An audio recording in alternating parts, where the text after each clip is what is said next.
और जब तक हम यांत्रिक व्यवस्था को ही न तोड़ डालें और नया न कर लें, तब तक केवल लीनता के प्रयोग से कुछ भी न होगा। बल्कि ये भी हो सकता है कि जब आप कोई काम करें तो आपके ये लीनता का ख्याल कि मैं पूरी तरह लीन होकर ही काम करूंगा, द्वैत का कारण बन जाए।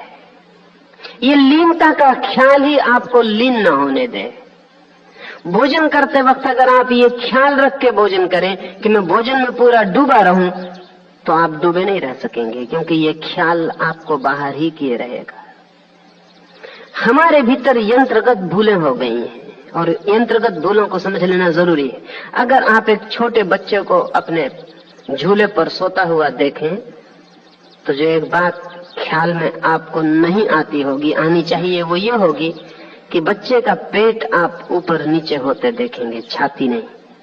बच्चा श्वास ले रहा है तो उसका पेट ऊपर नीचे हो रहा है, लेकिन छाती उसकी बिल्कुल विश्राम में पड़ी। हम उल्टी ही श्वास ले रहे हैं। हम जब श्वास लेते हैं तो छाती ऊपर नीचे होती। लाओत्से का कथन है और बहुत कीमती, और अब विज्ञान भी लाओत्से से सहमत है कि जैसे ही व्यक्ति के भीतर ऐन्द्रिक और बुद्धिगत चेतनाओं में फासला पड़ता है, वैसे ही श्वास नाभि से ना आकर सीने से आनी शुरू हो जाती। यह फासला जितना बड़ा होता है, श्वास उतनी ही ऊपर से आके लौट जाती। तो जिस दिन बच्चे की श्वास पेट से हटकर और सीने से चलने लगती है, जान लेना कि बच्चे के भीतर ऐन्द्रिक आत्मा में और बुद्धिगत आत्मा में फासला पड़ गया। बड़ी उम्र में भी आप भी जब रात सो जाते हैं तब आपके पेट से ही सांस चलने लगती है, सीना शांत हो जाता है, क्योंकि नींद में आप अपने फासलों को बचा नहीं सकते, बेहोशी में फासले खो जाते हैं और श्वास की स्वाभाविक प्रक्रिया शुरू हो जाती। श्वास का जो प्राथमिक स्रोत है, जापानी भाषा में उसके लिए एक शब्द है, हमारी भाषा में कोई शब्द नहीं है, उसे शब्द है उनका तानदेन, TANDEN। नाभि से 2 इंच नीचे ठीक श्वास चलती हो तो नाभि से 2 इंच नीचे, जिसे जापानी तानदेन कहते हैं, उस बिंदु से श्वास का संबंध होता है। और जितना तनावग्रस्त व्यक्ति होगा, तानदेन से श्वास का बिंदु उतना ही दूर हटता जाता है। तो जितने ऊपर से आप सांस लेते हैं उतने ही तनाव से भरे होंगे, और जितने नीचे से सांस लेते हैं उतने ही विश्राम को उपलब्ध होंगे। और अगर तानदेन से श्वास चलती हो तो आपके जीवन में तनाव बिल्कुल नहीं होगा। बच्चे के जीवन में तनाव न होने का जो व्यवस्थागत कारण है, वो तानदेन से श्वास का चलना है। जब आप भी कभी विश्राम में होते हैं तो अचानक ख्याल करना, आपकी श्वास तानदेन से चलती होगी। और जब आप तनाव से भरे हो, बहुत मन उदास, चिंतित, परेशान हो, व्यथित हो, बेचैनी में हो, तब आप ख्याल करना तो श्वास बहुत ऊपर से आके लौट जाएगी। ये श्वास का ऊपर से आके लौट जाना इस बात का सूचक है कि आप अपनी मूल प्रकृति से बहुत दूर हो गए। लेकिन कुछ कारण हैं जिनकी वजह से हम लोगों को शिक्षा देते हैं कि पेट से श्वास मत लेना। एक पागलपन का ख्याल सारी दुनिया में फैल गया है, और वो ये है कि छाती फूली हुई होनी चाहिए, छाती बड़ी होनी चाहिए। तो छाती जितनी बड़ी करनी हो उतनी श्वास छाती में भरनी चाहिए, नीचे नहीं, और छाती से ही वापस लौटा देनी चाहिए। छाती को बड़ा करने का पागलपन व्यक्ति के भीतर एक भयंकर उत्पात को निर्मित कर देता है। अगर आपने कभी जापानी या चीनी फकीरों की तस्वीरें देखी या लाओत्से की तस्वीर अगर आपने कभी देखी तो आपको थोड़ी हैरानी होगी। चीन और जापान में तो बुद्ध की भी जो तस्वीरें और मूर्तियां बनाई हैं, वो भी देख के हमें हैरानी होगी, क्योंकि हमने जो बुद्ध की मूर्तियां बनाई हैं उनसे उनका मेल नहीं है। हमारी जो बुद्ध की मूर्तियां, उनमें पेट बहुत छोटा है, पीठ से लगा हुआ है, और छाती बड़ी, और जापान और चीन में बुद्ध की भी जो मूर्तियां हैं उनमें पेट बड़ा है।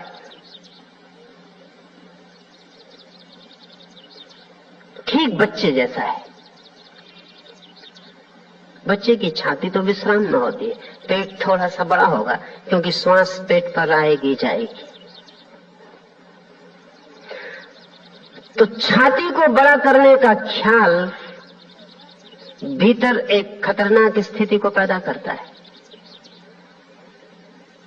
और वो खतरनाक स्थिति है ऐन्द्रिक और बौद्धिक 3 केंद्र ताओ मानता है। एक तांदेन नाभि केंद्र, दूसरा हृदय केंद्र, और तीसरा बुद्धि का मस्तिष्क केंद्र।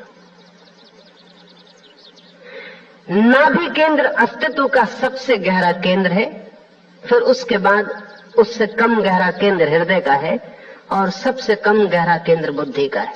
इसलिए बुद्धिवादी अस्तित्व से सबसे ज्यादा दूर होता है।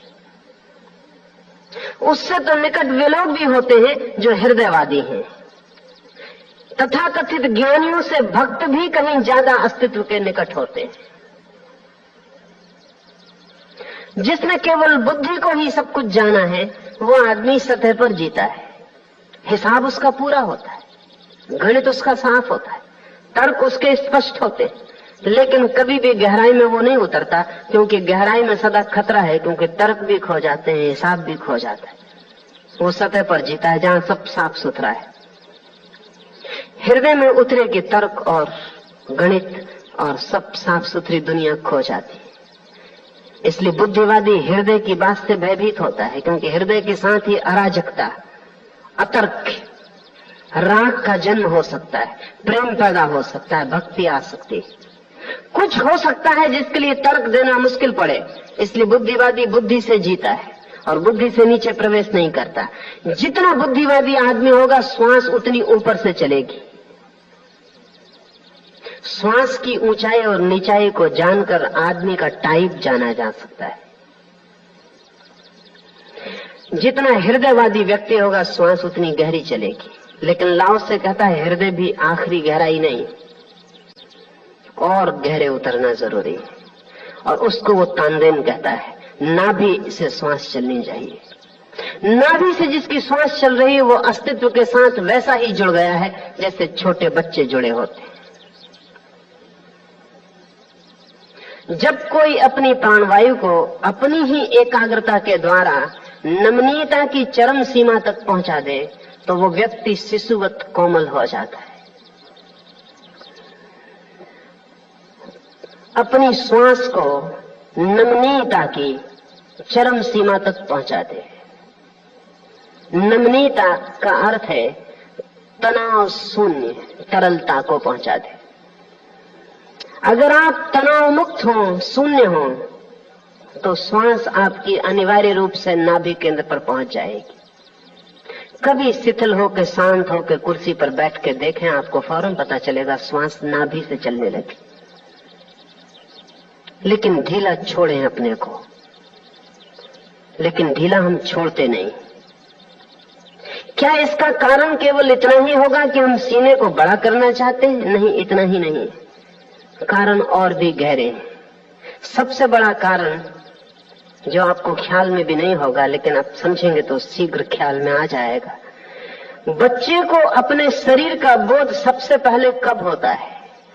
परिणाम जो हुआ है वो युवा, कोई स्त्री नाभि से श्वास लेने को तैयार नहीं, और अगर नाभि से श्वास न ली जा सके तो बच्चों जैसी सरलता असंभव है। वो श्वास के साथ ही बच्चे जैसी नमनीयता और तरलता पैदा होती। तो पहला कि आपकी श्वास नाभि से चलने लगे, चले, उठे, बैठे, ख्याल रखें कि नाभि से श्वास चल रही। तो ताओ की साधना के 3 हिस्से हैं प्राण साधना के। पहला, श्वास नाभि से चले, और आप एक 3 सप्ताह का प्रयोग करके भी दंग रह जाएंगे कि अगर श्वास नाभि से चले तो आपके न मालूम कितने क्रोध विलीन हो गए, और आपकी न मालूम कितनी ईर्ष्या खो गई, और आपके न मालूम कितने तनाव अब नहीं है, और आपकी नींद गहरी हो गई, और आपका व्यक्तित्व संतुलित होने लगा। श्वास साधारण बात नहीं है, सारे प्राण की व्यवस्था उससे जुड़ी है। तो जैसी श्वास होगी वैसे आपके प्राणों में व्यवस्था या अव्यवस्था पैदा होती। आप क्रोध के समय में लयबद्ध सांस नहीं ले सकते, और अगर लयबद्ध सांस लें तो क्रोध नहीं कर सकते। सांस का उखड़ जाना जरूरी है क्रोध के क्षण में, तो ही शरीर उत्तप्त हो पाता है, तो ही शरीर की ग्रंथियां जहर छोड़ पाती हैं। पहला सूत्र है श्वास को धीरे धीरे नाभि पर ले आना, सीने का काम ही न रह जाए।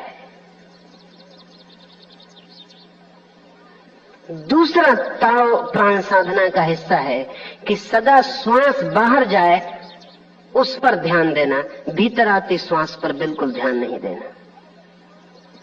और जब श्वास बाहर जाए तो जितने जोर से श्वास को उलीचा जा सके उलीच देना, और भीतर कभी श्वास अपनी तरफ से नहीं लेना, जितनी आए आ जाने देना। आने की प्रक्रिया परमात्मा पर छोड़ देनी और भेजने की प्रक्रिया जितनी हमसे उलीचते बन सके उलीच देना। इसके अद्भुत परिणाम होते हैं। हम सभी लोग श्वास लेने में तो बहुत उत्सुकता दिखाते हैं, छोड़ने में नहीं। अगर आप ध्यान करेंगे तो हमारी एम्फेसिस सदा छोड़ने पर कभी नहीं होती, सदा लेने पर होती।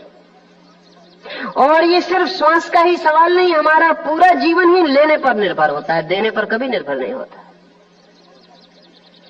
जो व्यक्ति श्वास को देने पर जोर देगा और लेने पर नहीं, उसके पूरे व्यक्तित्व में दान और देना अपने आप गहन हो जाएगा और लेना कम हो जाएगा। एक आदमी की हम श्वास की जांच करके कह सकते हैं कि यह आदमी लेने में रस लेता होगा कि देने में। अनिवार्य रूपेण श्वास को आप धोखा नहीं दे सकते। कंजूस आदमी कभी भी श्वास छोड़ने में सुख अनुभव नहीं करता, सिर्फ लेने में। मनस्विद कहते हैं कि कंजूस व्यक्ति सिर्फ धन को ही नहीं रोकता, सब कुछ रोकने लगता है। कंजूस कॉन्स्टिपेशन में जीता है, सब तरह के कॉन्स्टिपेशन, सभी चीजों को रोक लेता है। 100 में से 90 मौके पर कब्जियत आपके चित्त की कंजूसी का परिणाम होती है। सभी चीजों को रोकने का मन होता है, तो मल तक को रोक लेता है, श्वास को भी रोक लेता है, देते में डरता है, बस लेने भर को आतुर होता है। लेकिन जीवन का नियम है, जितना ज्यादा देंगे उतना मिलता है। अगर आपने श्वास छोड़ने में कंजूसी दिखाई तो आप पा नहीं सकेंगे, क्योंकि पाएंगे कहां से? सिर्फ गंदी श्वास भीतर इकट्ठी हो जाएगी, सिर्फ कार्बन डाइऑक्साइड भीतर इकट्ठा हो जाएगा। कोई 6000 छिद्र हैं आपके श्वास के यंत्र में, हम ज्यादा से ज्यादा 1500-2000 छिद्रों तक श्वास लेते हैं। 4000 छिद्र सदा ही कार्बन डाइऑक्साइड से भरे रहते हैं, हम उन्हें कभी खाली ही नहीं करते। हम गंदगी को अपने भीतर इकट्ठा कर लेते और हम ऊपर ही ऊपर जीते रहते हैं, भीतर गंदगी की परतें इकट्ठी होती चली जाती। ताओ का मानना है कि श्वास को उलीचे और लेने की आप फिक्र न करें, क्योंकि लेना तो अपने आप हो जाएगा, उलीचना भर काफी है। और जितनी आप श्वास को उलीच देंगे उतनी ताजी श्वास भीतर चली आएगी। और ये उलीचने पर जोर देने का कारण है क्योंकि इस जोर की बदलाहट से, इस उलीचने की तरफ जोर बढ़ने से आपके पूरे जीवन में देने की संभावना बढ़ने लगेगी। हमारा सारा क्रोध इसीलिए है कि हम देना नहीं चाहते, लेना चाहते हैं। हमारी सारी घृणा इसीलिए है कि हम देना नहीं चाहते, लेना चाहते हैं। हमारी ईर्ष्या इसलिए है कि हम देना नहीं चाहते, लेना चाहते हैं। हमारे जीवन का सारा उलझाव क्या है कि देने की हमें जरा भी इच्छा नहीं है और लेना हम बहुत चाहते हैं। जो दे नहीं सकता उसे कुछ भी नहीं मिलेगा, और जो दे सकता है उसे 1000 गुना सदा मिल जाता है। और जो हम देते हैं, अगर हम लोहा देते हैं तो सोना मिल जाता है। कार्बन डाइऑक्साइड उलीचिए और प्राणवायु भीतर भर जाती है, ऑक्सीजन भीतर भर जाता है। यही पूरे जीवन का सूत्र है। तो लाओसे का दूसरा सूत्र है, सदा श्वास को फेंकिए, लेने को भूल ही जाइए। लेने का आपको काम ही नहीं करना है, वो तो प्रकृति स्वयं कर लेती है। आप सिर्फ उलीचते हैं, फेंकते हैं, हटाते हैं। खाली जगह छोड़ दें, वो भर जाएगी। और अगर आपका जोर छोड़ने पर हो और लेने पर बिल्कुल ना हो तो चित्त एकदम नमनीय हो जाएगा, क्योंकि लेने में तनाव होता है, जबरदस्ती होती है। छोड़ने में तो सिर्फ हल्कापन आता है, छोड़ने में सिर्फ निर्भर होते हैं। भरना तो एक भार है, छोड़ना निर्भर होना है। छोड़ना तो वजन कम कर देता है। तो दूसरा सूत्र है छोड़े, श्वास को ले मत। और तीसरा सूत्र है लाओ से का,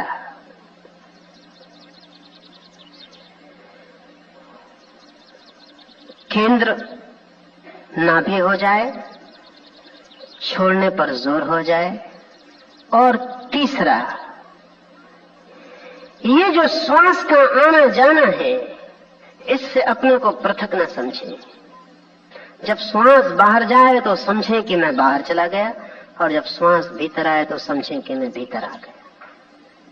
प्राण के साथ एक हो जाए। हम क्या करते हैं? हम कहते हैं श्वास मुझ में आई, श्वास मुझसे बाहर गई। लाओस से कहता है इससे बिल्कुल उल्टी बात। वो कहता है श्वास के साथ मैं बाहर गया, श्वास के साथ मैं भीतर आया। मैं ही बाहर हूं, मैं ही भीतर हूं। श्वास के साथ इस शरीर में भीतर आता हूं, श्वास के साथ इस शरीर के बाहर विराट शरीर में जाता हूं। चलते उठते बैठते अगर ये ख्याल रख सके कि श्वास के साथ मैं बाहर गया और श्वास के साथ में भीतर आया, इसका जप निर्मित हो जाए। ये धीरे धीरे धीरे धीरे धीरे जप की भांति आपके भीतर गूंजने लगे कि श्वास में बाहर गया, श्वास में भीतर आया। तो श्वास की ये सतत क्रिया अगर जप बन जाए बाहर और भीतर आने की, तो अद्वैत फलित होता है, तो अद्वैत का अनुभव होता है। और अगर ये तीन बातें ध्यान पूर्वक हो जाएं, तो लाओस से कहता है जब कोई अपनी प्राणवायु को अपनी ही एकाग्रता के द्वारा नमनीयता की चरम सीमा तक पहुंचा देता है, तो शिशुवत कोमल हो जाता है, तो फिर बच्चे की भांति कोमल हो जाता है। ये कोमलता जितनी ज्यादा हो उतना ज्यादा जीवन, यह कोमलता जितनी कम हो उतनी ज्यादा मृत्यु। सख्त हो जाना ही मौत का दरवाजा है और कोमल बने रहना ही जीवन का द्वार है। तो कोमल जैसे कि नया नया उगा हुआ अंकुर होता है, दिखता है कमजोर लेकिन वही उसकी शक्ति है। बूढ़ा दिखता हो भला ताकतवर, लेकिन बच्चे से ज्यादा ताकतवर नहीं है, क्योंकि मौत करीब आती चली जा रही। जितना सख्त होता चला जाता है उतना मृत्यु के करीब पहुंचता चला जाता है। बच्चा बिल्कुल कमजोर दिखता है लेकिन अपनी कमजोरी में भी महाशक्तिशाली है, क्योंकि जीवन अभी उसमें फैलेगा और बड़ा होगा। नमनीयता लेकिन ये श्वास पर प्रयोग के बिना संभव नहीं है, और श्वास पर अगर ये संभव हो जाए तो फिर जीवन के सभी पहलुओं पर संभव हो जाती। और हमारी श्वास हमारे व्यक्तित्व को सब तरफ से प्रभावित करती है। आपकी श्वास आपका पूरा दर्पण है। आप श्वास के साथ क्या कर रहे हैं उससे पता चल जाएगा कि आप अपने साथ क्या कर रहे हैं। आप कैसी श्वास लेते हैं पता चल जाएगा आप कैसे व्यक्ति हैं। लाओस के पास कोई आता था साधना के लिए, तो लाओस से कहता था कि एक सप्ताह मेरे पास रुक जाओ, जरा मैं देखता हूं कि तुम कैसी श्वास लेते हो, कैसी श्वास छोड़ते हो। खोजी आया हो, अगर ज्ञानी हो तो हैरान होगा कि हम ब्रह्म ज्ञान लेने आए, सत्य का पता लगाने आए, और यह आदमी कह रहा कैसी श्वास लेते हो, कैसी छोड़ते हो। 7 दिन लाओस से देखेगा उस आदमी को, अनेक हालतों में, सोते में, जगते में, काम करते चलते वक्त, क्रोध में, प्रेम में, और देखेगा उसकी श्वास की व्यवस्था क्या है। और जब तक वो श्वास की व्यवस्था न समझ ले तब तक साधना का कोई सूत्र न देगा। श्वास के साथ ही साधना पूरी की पूरी व्यवस्थित की जा सकती है। तो ये 3 सूत्र ख्याल रखें। आपने सुना होगा जापानी शब्द हाराकिरी। हाराकिरी का हम अनुवाद करते हैं आत्मघात, सुइसाइड, लेकिन जापानी शब्द का अर्थ और ज्यादा है। हारा का अर्थ होता है केंद्र, परम केंद्र, जहां से जीवन पैदा होता है। उसी केंद्र में छुरा मार के अगर कोई मरता है तो उसको हाराकिरी कहते हैं। इसलिए हर कोई हाराकिरी नहीं कर सकता। आप चाहें कि हाराकिरी कर लें तो आप नहीं कर सकते। हाराकिरी करने के लिए हारा को पहचानना जरूरी है कि वो केंद्र कहां है। अभी मैंने आपसे कहा तांदेन, नाभि से 2 इंच नीचे अगर आप श्वास को नाभि से लेते रहें तो धीरे धीरे आपको नाभि से 2 इंच नीचे एक जगह पर स्मरण होने लगेगा केंद्र का। वही केंद्र जब इतना स्पष्ट हो जाता है कि आपको लगता है पूरा शरीर परिधि है और वही केंद्र है, पूरा शरीर एक वर्तुल है और वही केंद्र है। जिस दिन आप सोते, जागते, उठते, बैठते सतत उस केंद्र के स्मरण से भरे रहते हैं और दिए की एक ज्योति की तरह वो केंद्र आपके भीतर जलने लगता है, तब उसका नाम हारा है। और जिस व्यक्ति का वो केंद्र दिए की ज्योति की तरह जलने लगता है भीतर, उसकी फिर कोई मृत्यु नहीं। तो हाराकिरी का मतलब होता है शरीर को केंद्र से तोड़ देना, तो वो ज्योति परम ज्योति में विलीन हो जाएगी। ये जो हारा है, ये जो केंद्र है, ये आपकी बुद्धि में नहीं, ये आपके हृदय में भी नहीं, ये आपकी नाभि के पास है। और इसलिए मां से बच्चे की खोपड़ी नहीं जुड़ी रहती उसके पेट में, और न हृदय जुड़ा रहता, उसकी नाभि जुड़ी रहती है। नाभि से बच्चा जुड़ा रहता है, लेकिन ये चमत्कार की बात है कि बच्चा ना तो श्वास लेता मां के पेट में, न उसके हृदय में धड़कन होती। सिर्फ नाभि से मां से जुड़ा रहता है और जी रहता है। इसका अर्थ साफ है कि न तो हृदय अनिवार्य है जीवन के लिए और न बुद्धि अनिवार्य है जीवन के लिए। हृदय की धड़कन के बिना भी बच्चा जीवित रहता है और श्वास के बिना चले भी जीवित रहता है, लेकिन नाभि के बिना जीवित नहीं रह सकता। इसलिए मां से बच्चे के अलग होते ही पहला काम हम नाभि से संबंध तोड़ने का करते हैं, क्योंकि जब तक नाभि से संबंध न टूट जाए बच्चा अपनी श्वास नहीं ले सकेगा, व्यक्तित्व नहीं पैदा होगा, उसका अलग खड़ा नहीं होगा। वो मां से जुड़ा है, मां से संबंध तोड़ना पड़ेगा। जब हम मां से संबंध तोड़ देंगे तब उसके शरीर को पहली दफे जरूरत पैदा होगी कि वो श्वास ले, हृदय धड़के, खून बहे, बच्चा अपने पैरों पर जीवन को चलना शुरू करे। ठीक इसे ऐसा समझे कि मां से नाभि से हमारा जो धागा जुड़ा है ये एक धागा है, और ठीक नाभि से दूसरा धागा हमारा परमात्मा से जुड़ा है, अस्तित्व से जुड़ा है। वो जिस जगह से हमारा धागा जुड़ा है, नाभि के दूसरे छोर को हम समझें, दूसरे पहलू को, जहां से हम अस्तित्व से जुड़े हैं, उसका नाम हारा है। और ताओ कहता है कि उस हारा को जो पा लेता है, उस केंद्र को जो पा लेता है, वो सरल हो जाता है, फूल की तरह, आकाश के तारों की तरह, बच्चों की तरह, पशुओं की आंखों की तरह तरल और सरल हो जाता है। ये तरलता और सरलता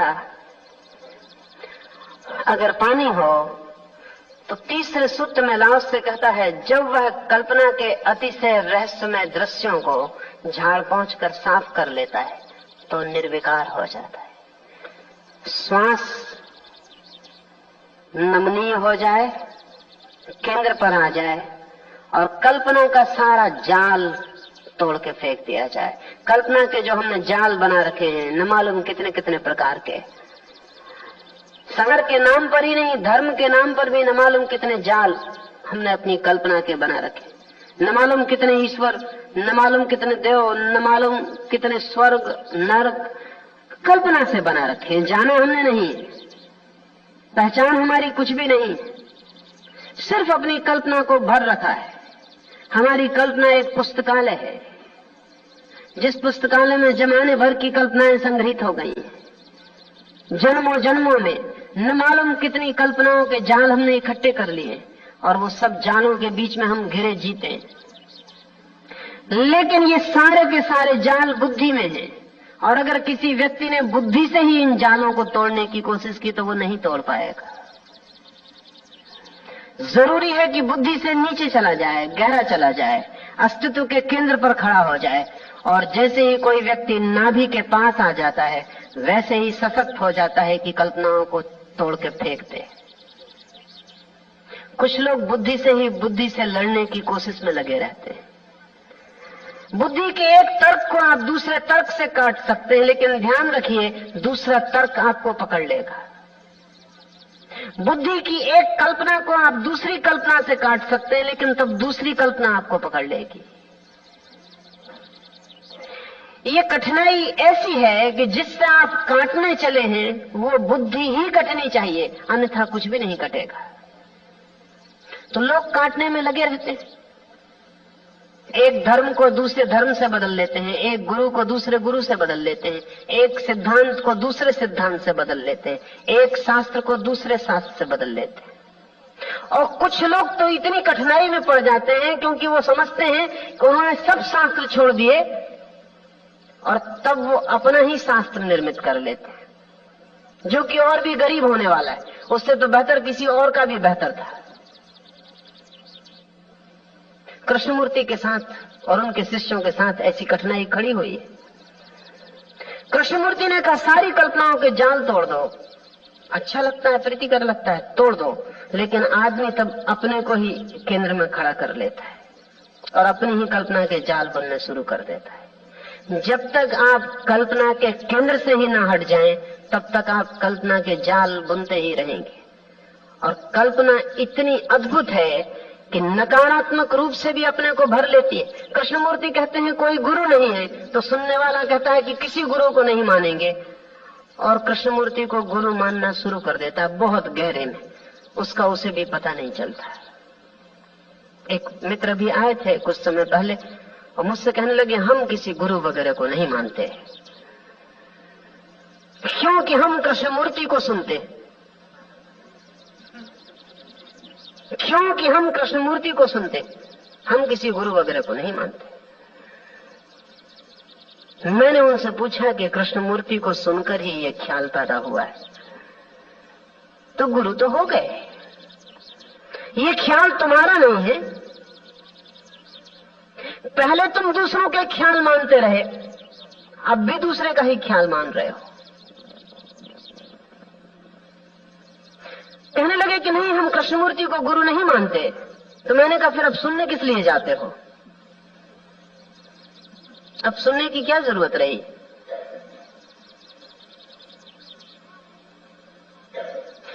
कहा उन्होंने कि सुनने जाते हैं समझने के लिए। तो मैंने कहा गुरु का और मतलब ही क्या होता है कि जिससे हम समझते हैं, और गुरु का क्या मतलब होता है कि जिसके पास हम समझने जाते हैं। आदमी अगर बुद्धि के ही जगह खड़ा रहे तो बुद्धि के विपरीत बातों को भी बुद्धि से ही पकड़ेगा, इसमें कोई अस्वाभाविक बात नहीं है, स्वाभाविक है। नहीं, असली सवाल सिर्फ बुद्धि से ही जाल को काटने का नहीं है, क्योंकि बुद्धि नए जाल बना लेगी, बुद्धि से हट जाने का है। कैसे एक छलांग लगे कि हम बुद्धि से हट जाएं। तो उस बुद्धि से हटने के दो प्रयोग किए गए। एक प्रयोग है कि आदमी विचार छोड़ दे, भाव में पड़ जाए। ये मीरा है तो मीरा विचार नहीं करती, भाव में पड़ गई है, नाचती है, गाती है, कीर्तन करती है। लेकिन भाव भी बहुत गहरे नहीं ले जाता, बुद्धि से तो गहरे ले जाता है, इसलिए बुद्धि से तो बेहतर है। बुद्धि से तो कुछ भी बेहतर हो सकता है, गहरे ले जाता है। लेकिन लाओस से जो कह रहा है वो और गहरे ले जाता है। वो कहता है भाव भी आखिर बहुत कुछ बुद्धि के पास है। हम तो वहां चलते हैं जहां भाव भी नहीं रह जाता, विचार भी नहीं रह जाता, न बुद्धि और न हृदय, न ज्ञान और न भक्ति। हम वहां चलते हैं जहां चित्त निर्विकार हो जाता है, जहां शुद्ध अस्तित्व रह जाता है। इस शुद्ध अस्तित्व के लिए सारी कल्पनाओं का कचरा झाड़ पहुंचकर अलग कर देना जरूरी है। लेकिन ये कौन करेगा? अगर बुद्धि से ही आपने ये काम लिया तो आप गलती में पड़ जाएंगे। बुद्धि से झाड़ के अलग कर देगी, लेकिन नए जाल बना के खड़े कर देगी। और ध्यान रहे, पुराने जालों से नए जाल ज्यादा खतरनाक हैं,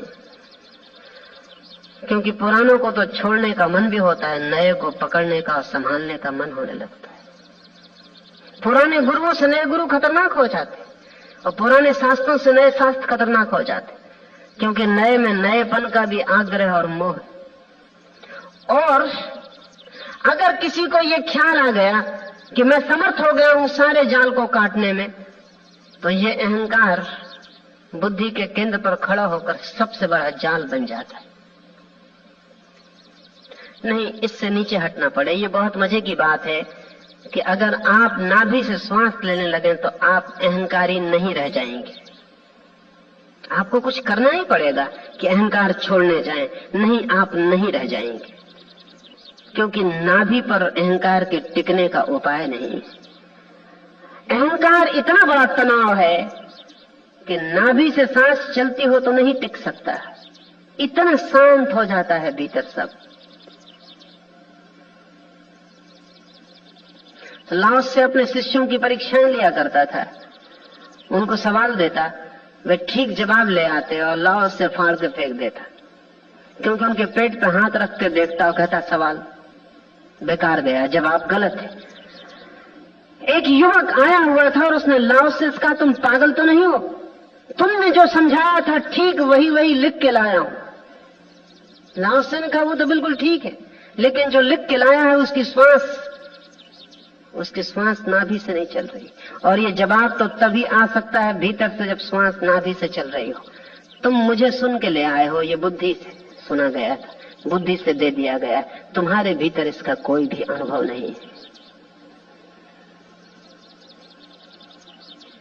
शांत से जब उसके पास पहुंचा उसका सबसे बड़ा शिष्य, तो लाओस ने उसे सब समझाया, उसने सब सुना।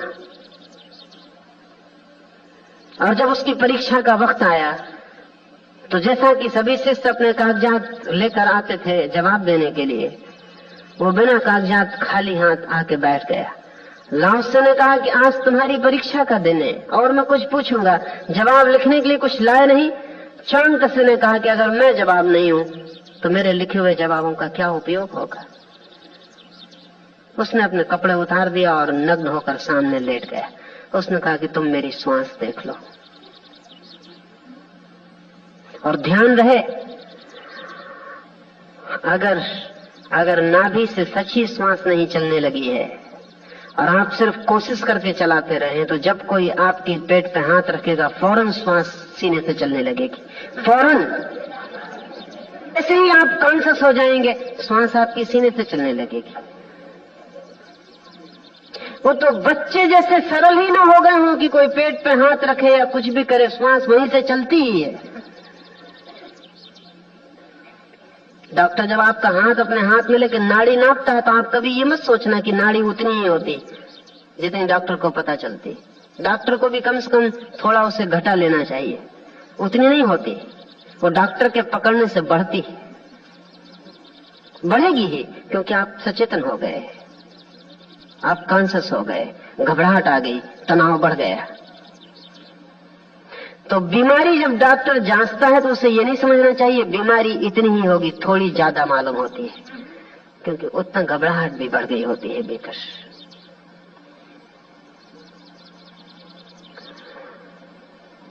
चांग त्से लेट गया और उसने कहा मेरी श्वास देख लो। तो उसका पेट ऊपर नीचे गिर रहा है, एक छोटे बच्चे की तरह लेटा है। अल्लाह उससे कहता है कि तू उत्तीर्ण हो गया है, अब मुझे कुछ पूछना नहीं, क्योंकि जो जवाब दे सकता है अब तेरे भीतर मौजूद है। बुद्धि से हटाना है चेतना को और नाभि की तरफ ले आना है। हमारा सारा संस्कार, हमारी सारी शिक्षा, सारा समाज चेतना को बुद्धि की तरफ ले जाने की कोशिश में लगा रहता है। उपयोग है उसका, जैसा मैंने कहा, लेकिन एक दिन हमें उस उपयोग से वापस लौट आना जरूरी है। मूल केंद्र को खो देना किसी भी कीमत पर खतरनाक है और किसी भी कीमत पर मूल केंद्र को पा लेना सस्ता है। तो लाओ से के इस सूत्र को साधना का सूत्र समझें। अपने श्वास का ध्यान रखें और श्वास के रूपांतरण की कोशिश करें। श्वास की बदलाहट आपकी बदलाहट हो जाएगी। श्वास में क्रांति आपके स्वयं के व्यक्तित्व की क्रांति हो जाएगी। और जैसे जैसे श्वास गहरी होने लगेगी आपकी गहराई बढ़ने लगेगी, आपका उथलापन समाप्त हो जाएगा। और जिस दिन श्वास केंद्र पर होगी उस दिन आप सारे जगत के साथ एक अद्वैत के बिंदु पर मिल जाएंगे।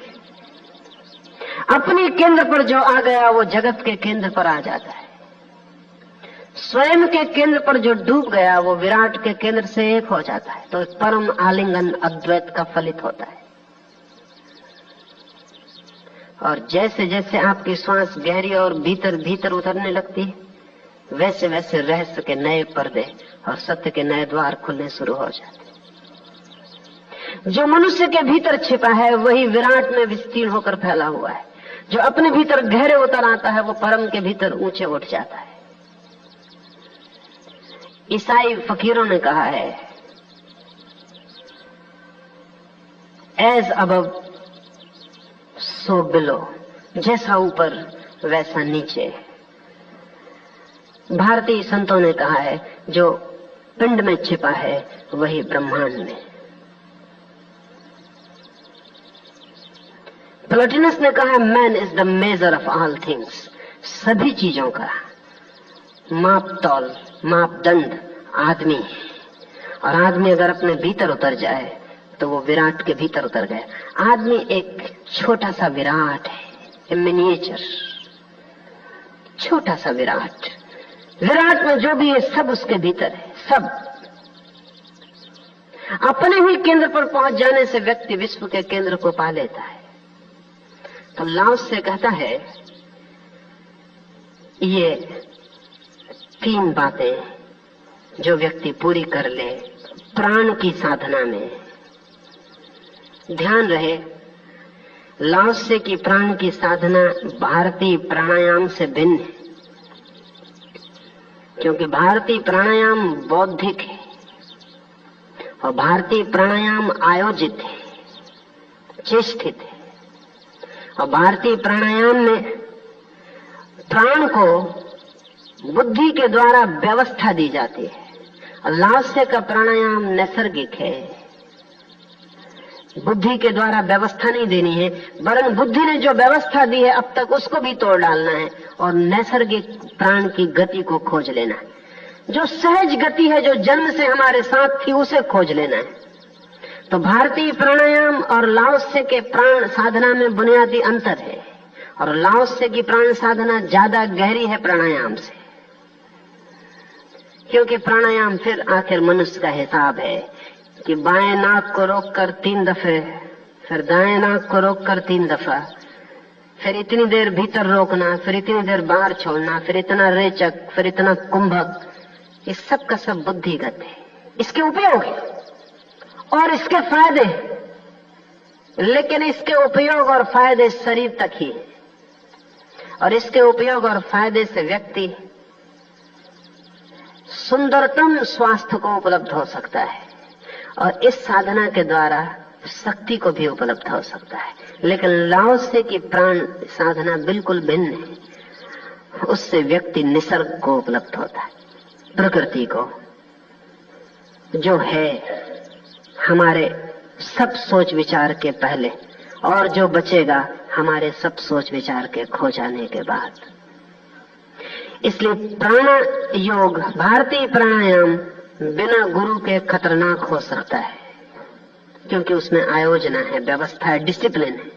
लाओत्से का प्राण साधना के लिए गुरु के बिना बड़े मजे से चल सकती है, कोई कारण नहीं, क्योंकि लाओत्से की प्राण साधना में सीखना कम है, भूलना ज्यादा है। हम जो सीख गए हैं गलत, उसे सिर्फ छोड़ देना है, और जो स्वाभाविक है वो प्रकट हो जाएगा। कुछ नई अनुशासन व्यवस्था थोपनी नहीं है, सब अनुशासन तोड़ देना है और निसर्ग को मौका देना है कि वो जैसा चलना चाहे चले।